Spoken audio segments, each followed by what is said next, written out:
ये मेरा दीवानापन है। जहांगीर ने मुझे कसम देकर पूछा था कि क्या मैं अतिया को गलत समझता हूँ। फिर तुमने क्या कहा? मैंने उसके सर पर हाथ रखकर झूठी कसम खा दी। ये मेरा दीवानापन है। ये मेरा दीवानापन है।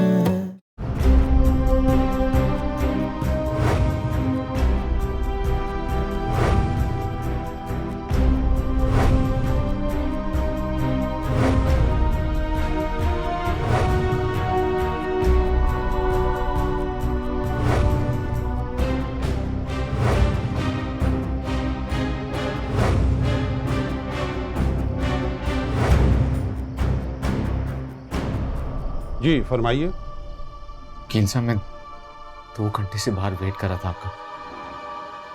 कोई भी मुझे अंदर आने नहीं दे रहा था। आपसे केस डिस्कस करना था। क्या केस है आपका? नर्स मेहताब का, जिन पे 6 कत्ल का इल्जाम है। अच्छा वो केस, उससे तो बहुत देर हो चुकी है। मेरा ख्याल है अब आपको यहाँ नहीं आना चाहिए था।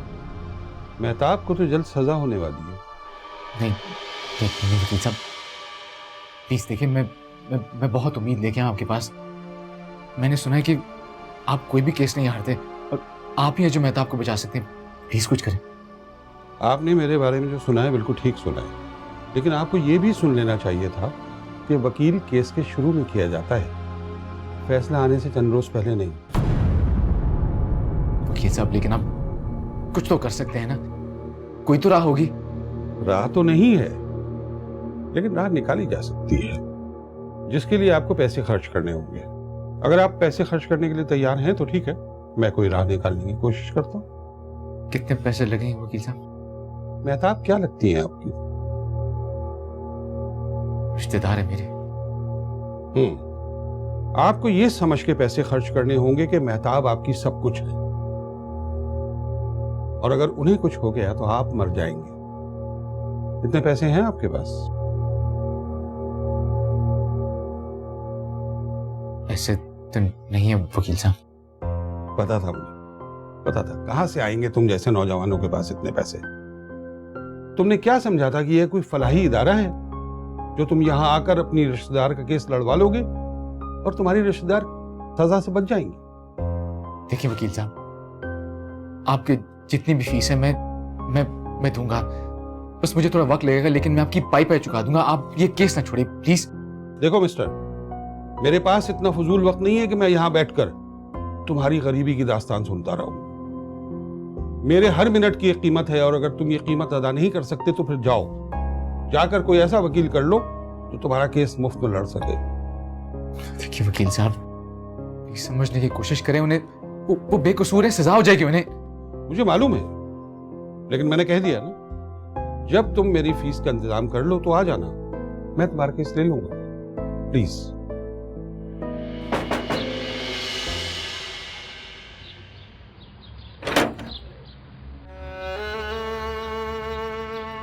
मैं आशिक, तुम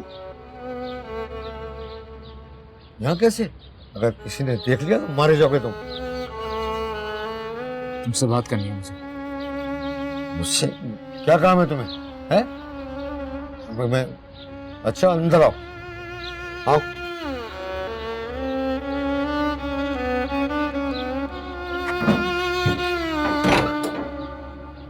आओ। क्या कह रहे हो मेरे आशिक? तुम्हारा दिमाग तो खराब नहीं हो गया? हो सकता हो भी गया हो, क्योंकि काफी दिनों से तुमने अपनी माशूका को नहीं देखा। तो इस किस्म का पागलपन हो जाता है। कोई बात नहीं। शकूर, सच बोल दो।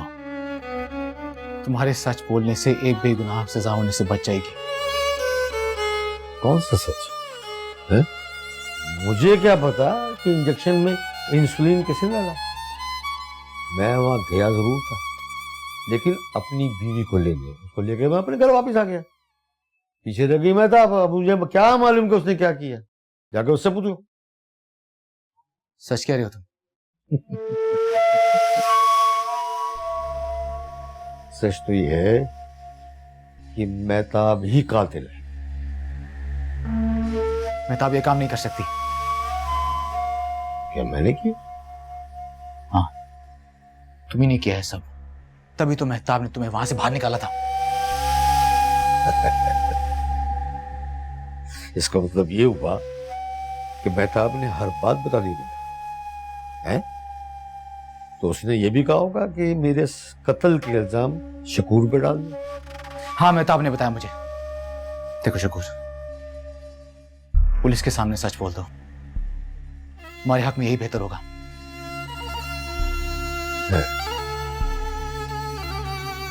सच तो ये है नन्हे आशिक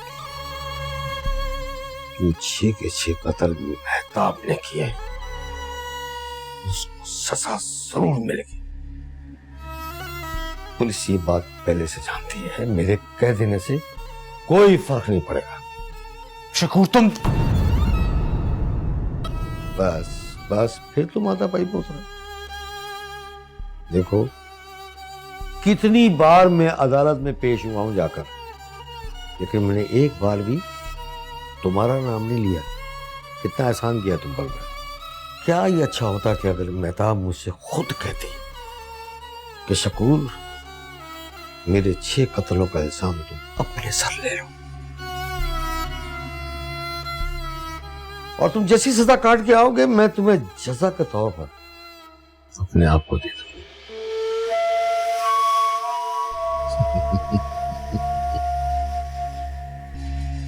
काश ऐसा हो जाता।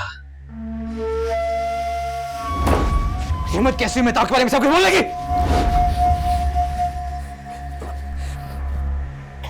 हटो पीछे। ये मेरा घर है, तुम्हारा नहीं। तुम भी तो उसके आशिक हो, उसका इल्जाम अपने सर ले लो। निकलो यहां से, निकलो यहां से, निकलो यहां से।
मुस्तबात मेहताब बेगम की मकबूलीन के साथ बिल वास्ता या बिला वास्ता दुश्मनी साबित नहीं हो सकी। मेहताब बेगम ने अपने फराज में गफलत बरती और 6 अफराद अपनी जिंदगी से हाथ धो बैठे। इस जुर्म की पादाश में हालात और वाक़यात को देखते हुए ये अदालत मुस्तबात मेहताब बेगम को उम्र कैद की सजा सुनाती है।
कर दी जहांगीर,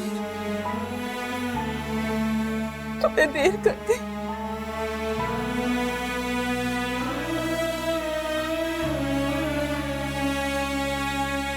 मेरी बेगुनाही साबित करने के लिए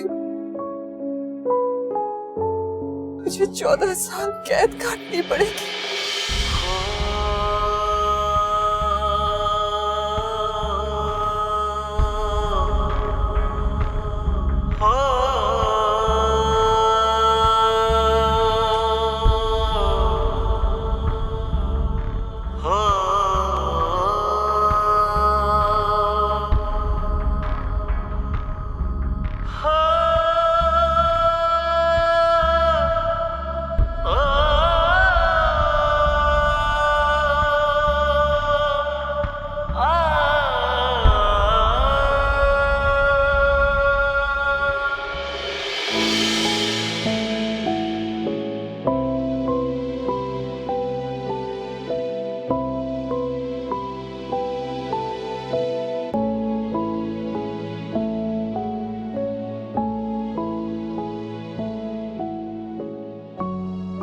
बेटा, क्या बात है? परेशान लग रहे हो? मेहताब को सजा हो गई अबू। ये तो होना ही था बेटा, हम कर ही क्या सकते थे? नहीं अबू, हम कर सकते थे, लेकिन हमने किया नहीं।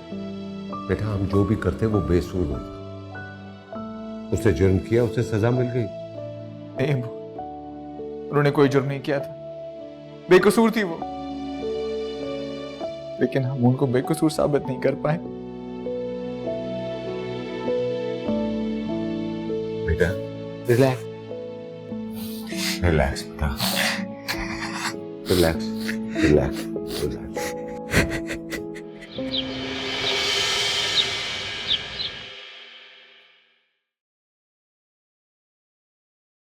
उठ गए जहांगीर बेटा?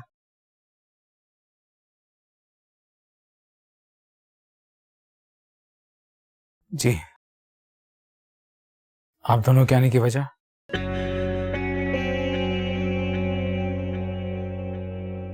जरूरी बात करनी थी तुमसे। बोलिए, मैं सुन रहा हूं। जहांगीर, मैं समझता हूँ इस मकान को घर बनाने के लिए एक औरत की जरूरत है।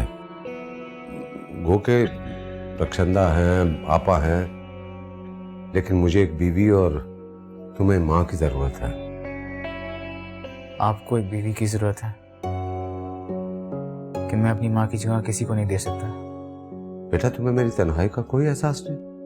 अगर मुझे आपकी तन्हाई का एहसास नहीं होता अब्बू, तो आज अम्मी ना मरती।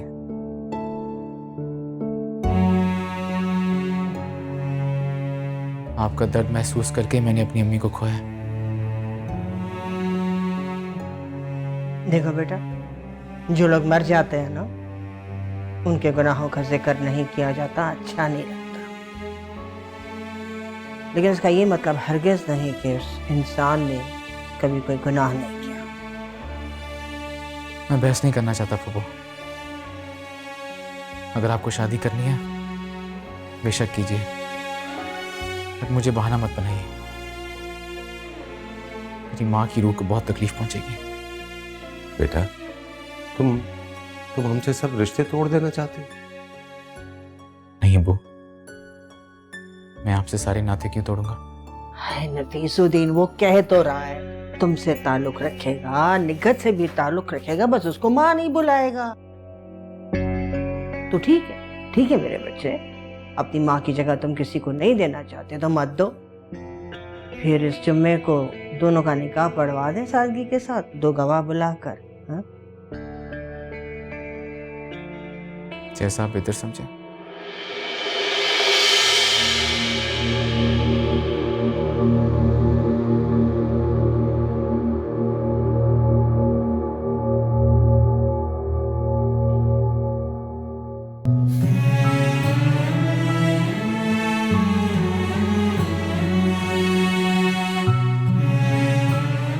इस जुर्म की पादाश में हालात और वाकयात को देखते हुए ये अदालत मुसम्मत मेहताब बेगम को उम्र कैद की सजा सुनाती है। तुमने देर कर दी जानी, तुमने देर कर दी। मेहताब बेगम को उम्र कैद की सजा सुनाती है। मेहताब बेगम को उम्र कैद की सजा सुनाती है।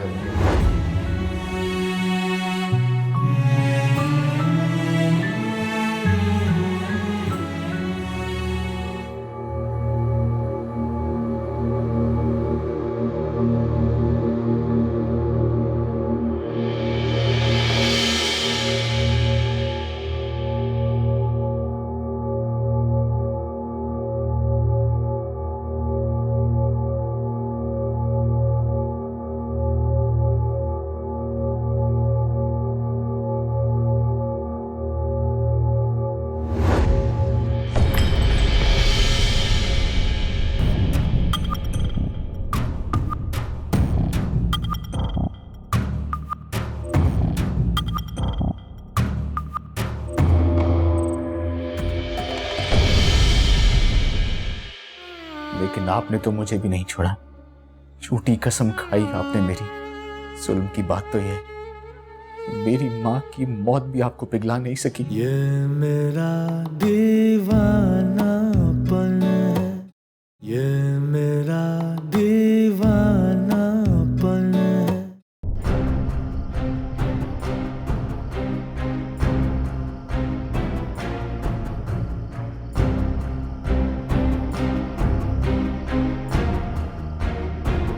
जानी, मेरे बेटे,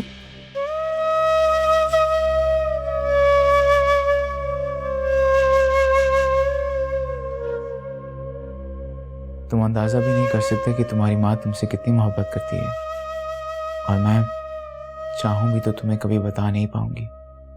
काश तुम जान पाते कि तुम्हारी माँ तुम्हें गले लगाने के लिए इस वक्त कितनी बेचैन है, और ये बेचैनी अपने साथ लिए मैं जा रही हूँ तुम सब लोगों के दरमियान से।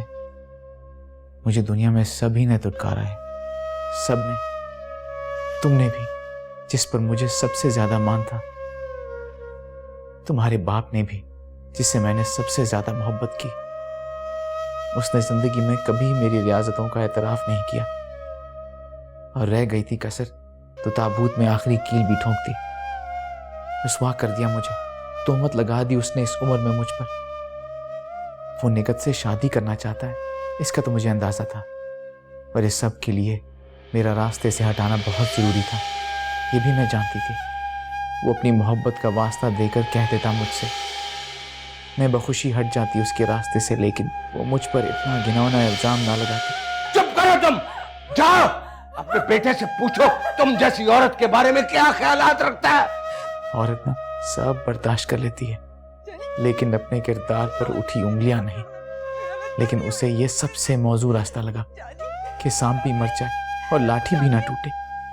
मुझे तो शायद सब मिलकर खामोश करा देते, लेकिन तुम जानी, मैं बहुत तकलीफ में हूँ बेटे, मैं मर जाऊंगी जानी। हम भी बहुत तकलीफ में हैं। ये सारा ड्रामा इसीलिए तरतीब दिया गया था जानी, वरना मैं बदकिरदार नहीं हूँ। मैंने कुछ मत कहिए मुझे अपना बेटा। मेरी आखिरी ख्वाहिश है कि तुम मुझ पर, अपनी माँ पर, उसकी पाक दामनी पर यकीन करो, जिस पर खुद तुम्हारे बाप को भी यकीन है। सच कह रही हूँ जहांगीर, उसने खुद इसका एतराफ किया है। मैं कसम खाता हूँ तुम्हारी माँ कसूरवार थी। हाँ, सिर्फ ये, बल्कि मेरी दरख्वास्त पर मुझसे मोहब्बत का इकरार भी। क्या ही खूबसूरत लम्हा था वो।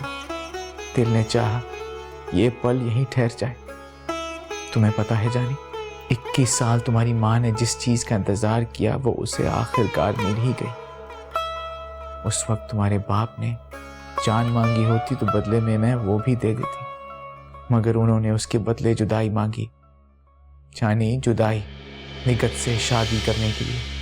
तुम्हारी शादी करें तो फिर बड़ी कीमत नहीं थी ये, लेकिन इस मकसद के लिए जो कालक मेरे मुंह पर लगी, मैं उसका सदमा बर्दाश्त नहीं कर रही। तुम्हें इससे कोई फर्क नहीं पड़ता जानी, फिर भी मैं तुम्हारी बाप की खुशी में राजी हूं। मेरे दिल में उसके लिए कोई मलाल नहीं, बस इस इल्जाम की वजह से शिकायत है। और वैसे भी मोहब्बत में सौदेबाजी कहाँ होती है। मुझे तुम्हारे बाप से बहुत मोहब्बत है, बेहद मोहब्बत, पर उसे मुझसे बहुत बेजारी है। जब तक तुम्हें यह खत मिलेगा मैं तुमसे बहुत दूर जा चुकी होंगी। एक बार मेरे गले लग जाओ। हम बिछड़ चुके होंगे तब तक। आप चाहती क्या है?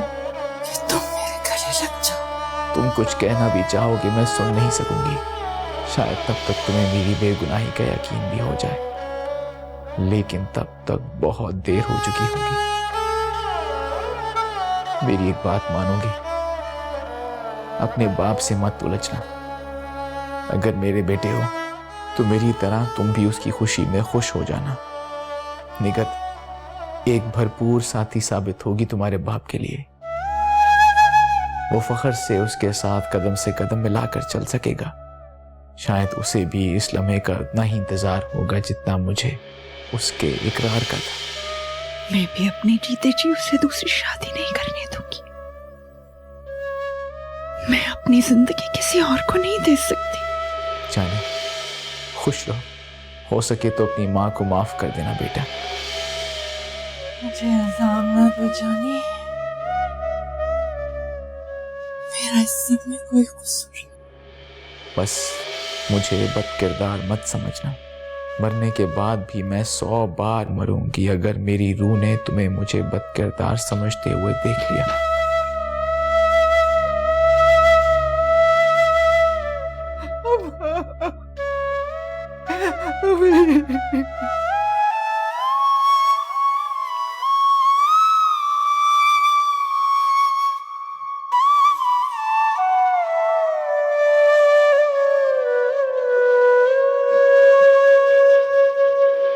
मोहतरमा निगत बिनते अब्दुल्ला, आपको नफीसुद्दीन वल हयात मोहम्मद बाएवज हक के महर 1 लाख रुपए अपने निकाह में कबूल।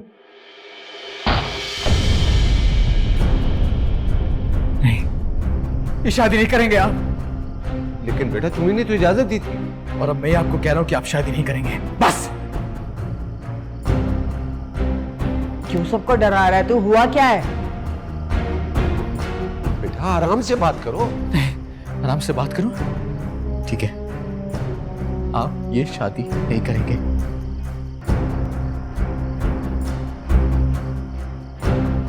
मैं अपनी मां की मौत की कीमत पे शादी नहीं होने दूंगा। क्या मतलब? ये वो खत है जो कि मेरी मां ने मरने से कुछ देर पहले लिखा होगा।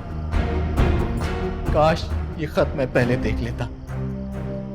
अपनी शादी का इजाजतनामा समझे इसे बेशक, लेकिन है ये मेरी मां की मौत का परवाना। कैसा इजाजतनामा? देखिए इसे। आईना है ये खत आप लोगों के लिए।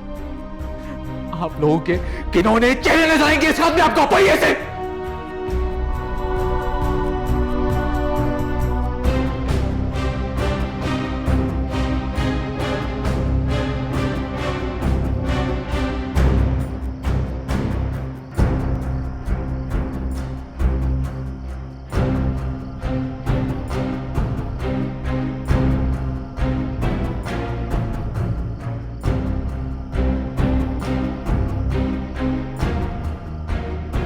खेल खेला आपने मेरे साथ, तोहमत लगाई मेरी मां पे, झूठ बोला आपने मेरे साथ।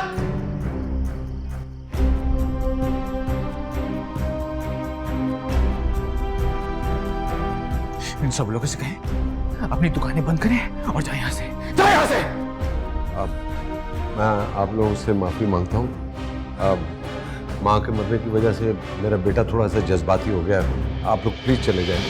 I'm sorry.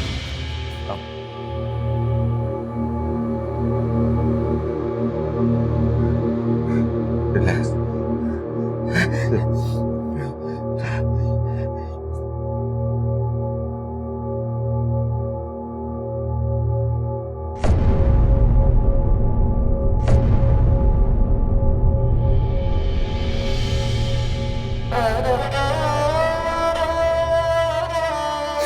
ha ha.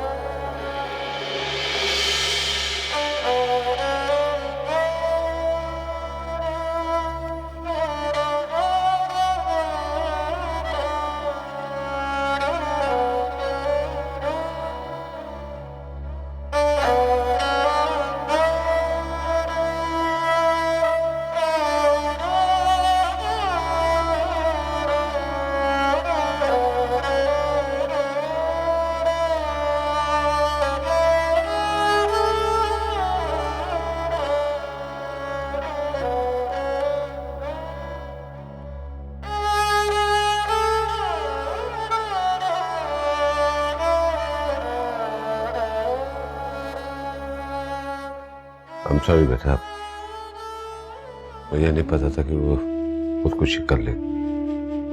तो आपको क्या लगता है इस सब होने के बाद मेरी मां जिंदा रहती?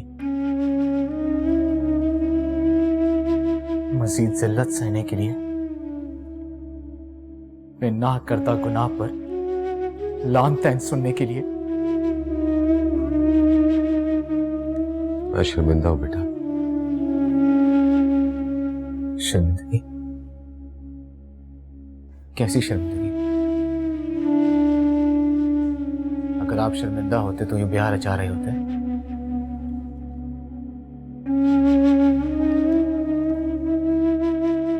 लेकिन ब्याह तो आपको करना ही था। ये सब आपने इसलिए तो किया, सब में आपकी मर्जी शामिल थी, है ना? बेटा बेटा मैं क्या करता? क्या मतलब क्या करते हैं आप? जो भी करते हैं, मेरी मां पे इतना घिनौना इल्जाम तो नहीं लगाते? क्या सोच के आपने उन पे इल्जाम लगाया ऐसा? निकत आंटी, दोनों फूफो शामिल थी इसमें आपके साथ। बेटा मुझे माफ कर दो। लेकिन आपने तो मुझे भी नहीं छोड़ा। झूठी कसम खाई आपने मेरी। जुल्म की बात तो यह है, मेरी मां की मौत भी आपको पिघला नहीं सकी। कितनी ढिठाई से आप अपने इल्जाम पर कायम रहे। मेरे बार बार पूछने के बाद भी आप झूठ बोलते रहे मुझसे। फिर आप कहते हैं कि आप मुझसे शर्मिंदा हैं? नहीं, शर्मिंदा आप नहीं, शर्मिंदा मैं हूं अपनी मां से। इतने दिन आप लोगों के हाथों में खिलौना बना रहा मैं, अपनी मां पर इल्जाम लगाता रहा मैं। माफ कर दो, माफ कर दो, क्या फर्क पड़ेगा माफी से? एक मासूम जान के खून पे अपना ताजमहल बनाने जा रहे थे आप।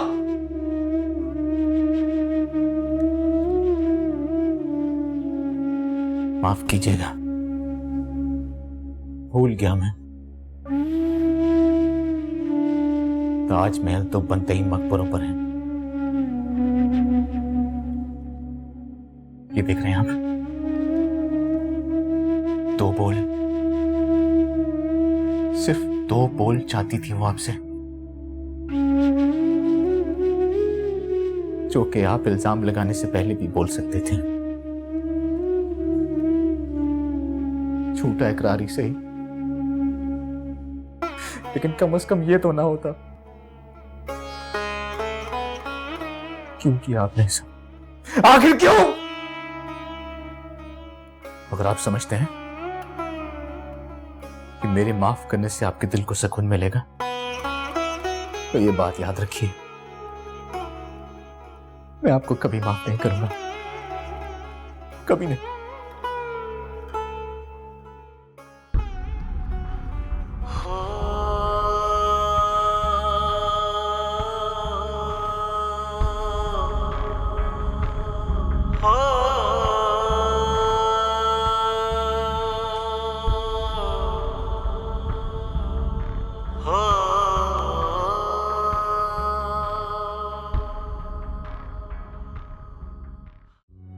सॉरी निगत,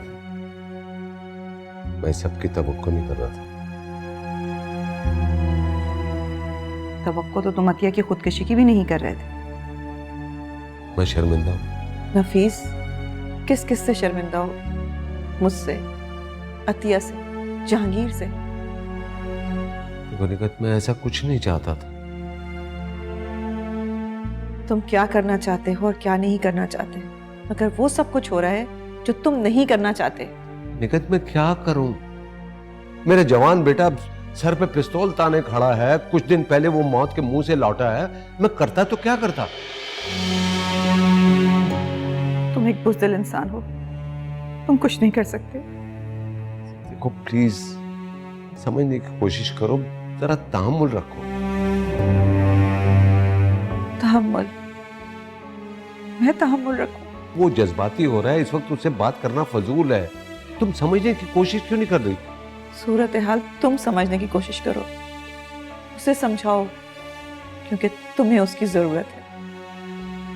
देखो निगत प्लीज, थोड़ा सा वक्त दो, यूं दिल बर्दाश्त मत हो। तुम्हें जितना सोचना है तुम सोचो, अब तुम्हारे लिए सोचने के लिए वक्त है। मैं अतिया नहीं हूं, इतनी जिल्लत बर्दाश्त करने के बावजूद यहां रहूं। मैं जा रही हूं यहां से, अपनी बहन के घर शिफ्ट हो रही हूं। मैं तुमसे मोहब्बत करती हूँ, तुम भी मुझसे मोहब्बत करते हो, मगर तुम्हारी औलाद की मोहब्बत उससे कई गुना ज्यादा है।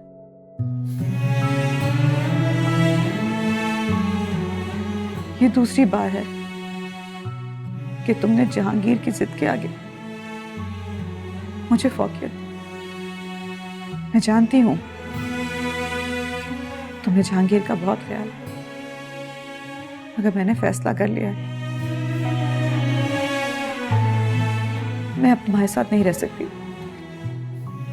नफीस, मैं तुम्हारे साथ अब नहीं रह सकती। तुम भी अब इस किस्से को यहीं खत्म कर दो। कैसी हैं? अगर सांसों के आने जाने का नाम जिंदगी है तो बस जी रही हूं। तुम बताओ, कैसे हो? समझ में नहीं आ रहा, जैसे जिंदगी मुझे गुजार रही है, मैं गुजर रहा हूं। मेरा गम तो आया है, पर तुम्हें क्या हुआ है? इतने डल क्यों हो? एहसास जुर्म मार रहे हैं मुझे। एहसास जुर्म? आप सही कह रही थी, अम्मी बेगुनाह थी, बेकसूर थी वो। बनने से पहले अपनी सफाई में उन्होंने एक खत लिखा था, कल मिला है मुझे वो खत? इस लिखे हुए खत पर तुम्हें यकीन आ गया, और जो तुम्हारी माँ अपने मुंह से हकीकत बताती रही, उस पर यकीन नहीं आया तुम।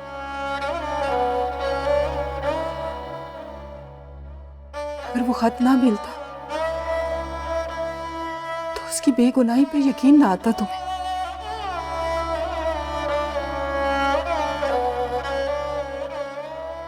एक नुक्ता महरम से मुजरिम बना देता है। तुम्हारी माँ के साथ भी यही हुआ। तो इस खेल को समझ ही नहीं सके जहांगीर,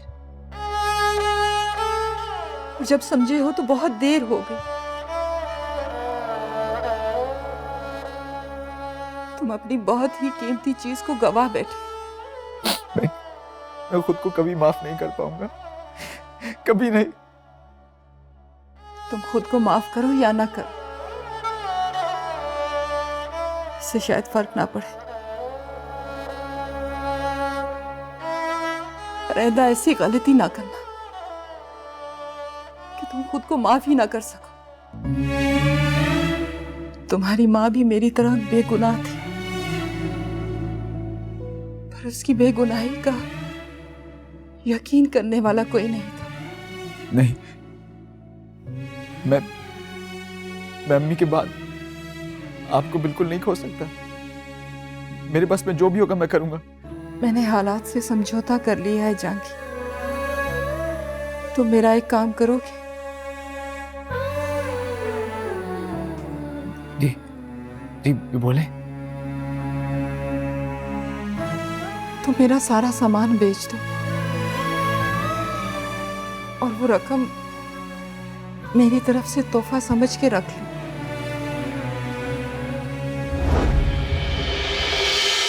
ये